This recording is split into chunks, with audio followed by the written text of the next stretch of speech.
Can I introduce to you Mr. Lee Highdale, please? Thank you.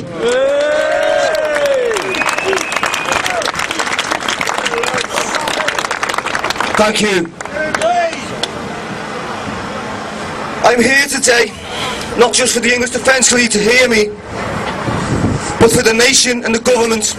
I understand that this may not reach the ears of the government, but I will try anyway. God's willing, they will hear this. The British military covenant dates back over 400 years.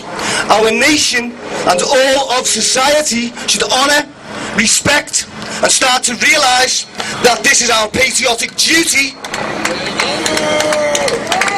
to uphold the military covenant, especially in times of war like now. Words like honour, respect, duty have been the backbone of England.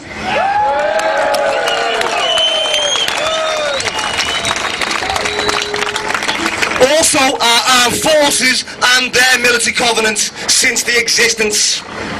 As an armed forces veteran, I can confidently say that I speak on behalf of all veterans serving soldiers that we are absolutely outraged by certain members of the Muslim community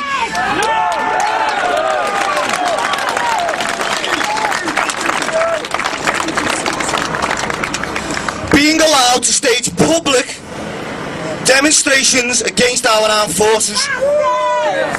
This is not exercising freedom of speech. I should know I was sent to fight for freedom of speech.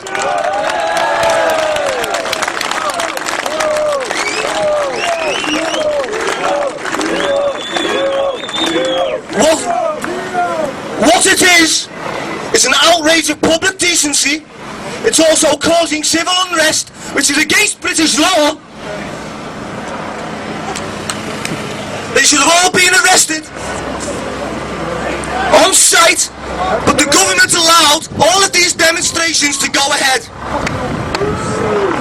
These members of the Muslim community have shown a complete, unforgivable lack of respect to our armed forces and British cultures.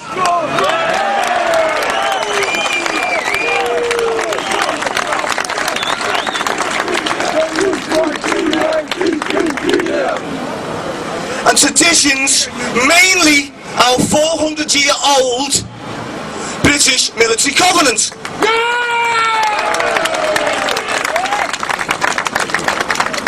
Our nation and society have upheld the British military covenant for over 400 years, helping to sustain the British Armed Forces and to make sure they get treated fairly.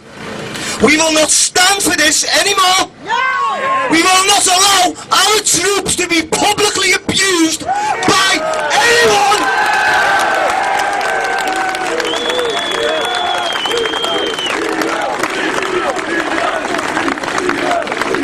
We demand that the British military covenant be enshrined in a law, especially in times of war or conflict.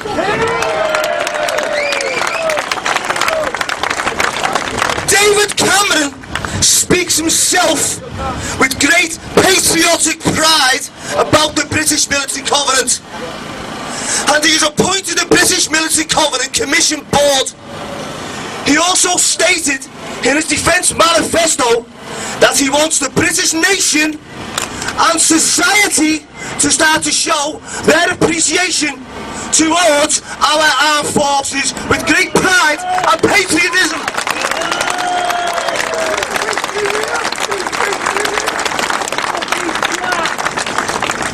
Well, I say to David Cameron, we are showing our pride, and we are also showing our extreme anger towards these people who insult our troops, and we demand that they be stopped.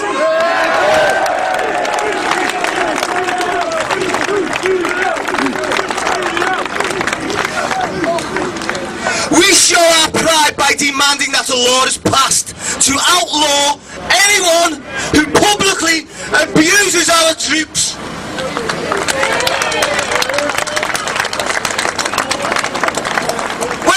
the army, I joined a family with many brothers, many sisters. When you insult one, you insult all of us. You make an enemy of one of us, you make an enemy of all of us.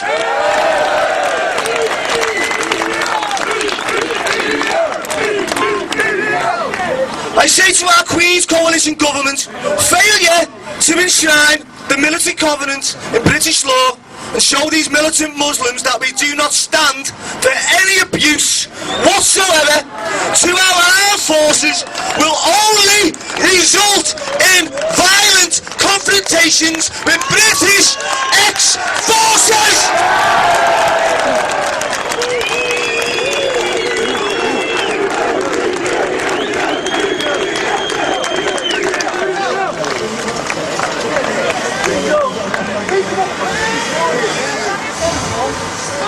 Violent confrontations with British ex-forces deeply involved in mounting operations against any British-born Muslim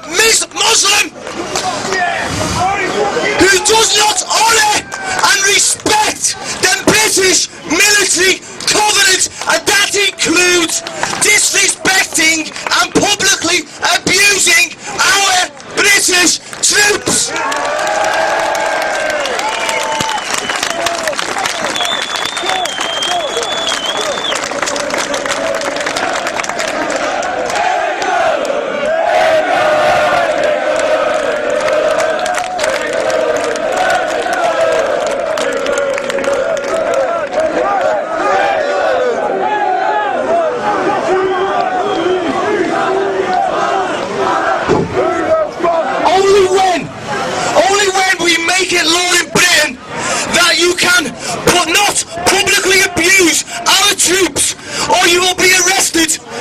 Show their true gratitude for their sacrifice.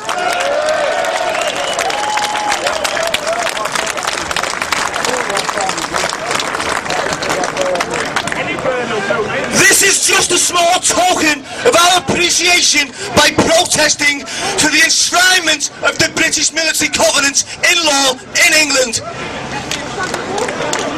I am asking for the English Defence League and their supporters to help support a petition to Downing Street through Parliament to enshrine a 400-year-old British tradition and culture in law.